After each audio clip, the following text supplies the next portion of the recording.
ప్రకృతిని మనం నాశనం చేస్తే అది మనల్ని ఏదో ఒక రూపంలో దెబ్బతీస్తుంది అనడానికి తాజా పరిశోధనలే నిదర్శనం. అడవులను విపరీతంగా నరికేయటం వల్ల కేవలం జంతువులే కాదు, సూక్ష్మజీవులైన దోమలు కూడా తమ పంథాను మార్చుకుంటున్నాయి. ఇప్పటి వరకు జంతువుల రక్తం తాగిన దోమలు ఇప్పుడు మనుషుల రక్తం రుచి మరిగి మన ఆవాసాల వైపు పరుగులు తీస్తున్నాయి. బ్రెజిల్లోని ప్రసిద్ధ అట్లాంటిక్ అడవుల్లో శాస్త్రవేత్తలు జరిపిన తాజా అధ్యయనంలో దిగ్భ్రాంతికర విషయాలు వెలుగులోకి వచ్చాయి.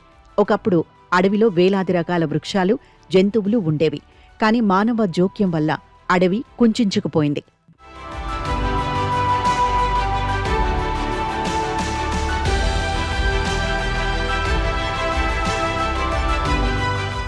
ప్రస్తుతం కేవలం 30% మాత్రమే మిగిలింది.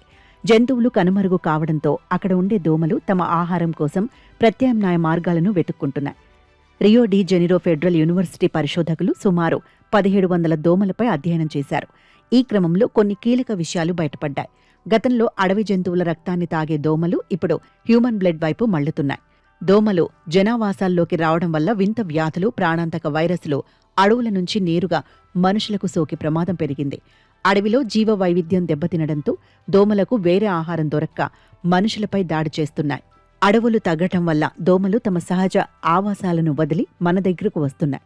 ఇది కేవలం ఒక మార్పు మాత్రమే కాదు, భవిష్యత్తులో రాబోయే మహమ్మారులకు ఒక హెచ్చరిక అని పరిశోధకుడు సెర్గియో మచాడో పేర్కొన్నారు. చెట్లను నరికేయటం వల్ల వాతావరణ మార్పులే కాదు, ఇలాంటి అనూహ్య ఆరోగ్య సమస్యలు కూడా వస్తాయని ఈ అధ్యయనం నిరూపిస్తోంది.